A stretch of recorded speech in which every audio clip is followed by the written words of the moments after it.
जय जगन्नाथ बंधु माने एग्जाम कवर यूट्यूब चैनल रे आपण मानकु स्वागत फ्रेंड्स।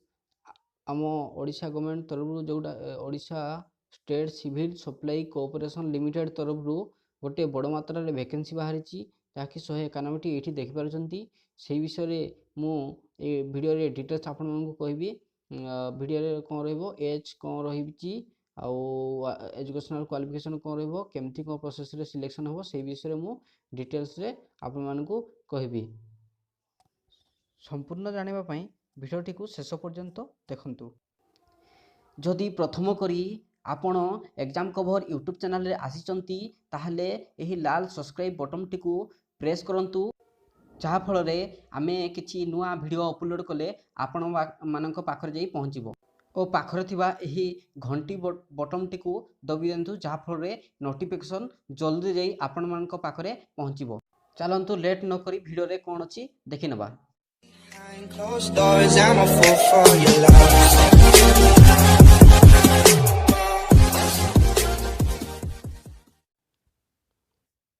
प्रथमे आमे डेट देखि नबा। डेट कोन रहिछि डेट रो डिटेल्स प्रथमे फ्रेंड्स आमर डेट 2/1/2020 रु 2/2/2020 मध्य आपण मानकु फॉर्म फिलअप करबा को पड़िबो। या डेट विषय जानले डेट विषय है आपण मैंने 2 तारिख रु 2/1/2020 रु ऑलरेडी आरंभ हो गलानी। आपण मानकु फॉर्म फिलअप करबार अछि 2/2/2020 मध्य फॉर्म फिलअप करिवे।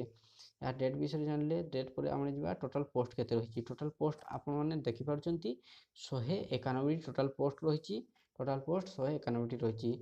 भेरियस पोस्ट रही से विषय चलते देखा कौन पोस्ट रही तार क्वालिफिकेशन कौन एज कौन रहिबो।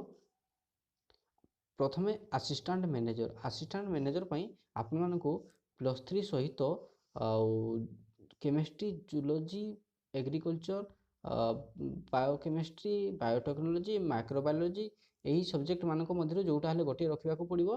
ता सहित कंप्यूटर नॉलेज मध्य थिबा को पड़ो। आउ 3 वर्ष एक्सपीरियंस पोस्ट रही। यार पई गोटे पोस्ट रही। आउ यार तमने बयसटा 31 रु 42 वर्ष मध्य लोकटी पकाई पारिबो। आउ सैलरी रहिबो 16,880 टंका। यह 1 मंथ पई आउ 6 वर्ष पई 6 वर्ष सरी सारला परे आपनकर पोस्ट रेगुलर हो जाउची। आउ रेगुलर परे आपनकर स्टार्टिंग सैलरी हो जाउची 35,400। यह असिस्टेंट मैनेजर विषय जानले। तापरे कोन अछि नेक्स्ट पोस्ट जूनियर अकाउंटेंट पई 54 टी पोस्ट रही। Educational qualification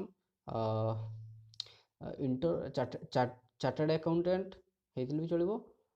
inter chartered accountant और inter cost and work accountants आउ सी कॉमन और माने और देछि। आपण माने जे कॉमर्स ग्रेजुएट विथ 50% पाइचंती आउ कंप्यूटर नॉलेज अछि ताहाले मध्य एई पोस्ट पई जूनियर अकाउंटेंट पई पके परिबे। पोस्ट अछि 54 टी आउ एज हला 21 रु 32 वर्ष मध्य हेइथवा दरकार।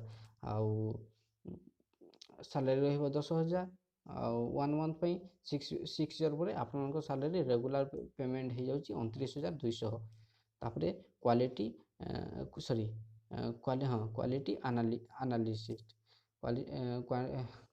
एनालिस्ट पई रही 44 टी पोस्ट रही। सेमती ग्रेजुएशन सहित आपण मानकु chemistry zoology agriculture biochemistry biotechnology microbiology सहित 50% मार्क सहित आपन पास करथिबा दरकार। आउ कंप्यूटर नॉलेज मध्य थिबा दरकार। आउ एज रही 21 रु 32 वर्ष। आउ सैलरी रहिबो 10,000 रहिबो मंथली रेगुलर हला परे 29,200 होइजो। तापरे पोस्ट रही जूनियर असिस्टेंट 10 टी पोस्ट रही। ग्रेजुएशन सह 50% पास करिकी आपनको कंप्यूटर नॉलेज रखिथिबा दरकार। आउ 21 रु 32 वर्ष भितर पके परिबे। आउ सैलरी रहिबो यार 9,500 मंथली और रेगुलर हला परे 6 वर्ष पर रेगुलर हबो। 6 वर्ष पर रेगुलर हो साला परे 25,500 स्टार्टिंग सैलरी मिल परिबो। तापरे DEO post data entry operator post 82 T रही। आउ ग्रेजुएशन सह 50% रे पास करिकी आउ कंप्यूटर नॉलेज थिबा दरकार। आउ 21 रु 32 वर्ष मध्य बयस होइथा दरकार।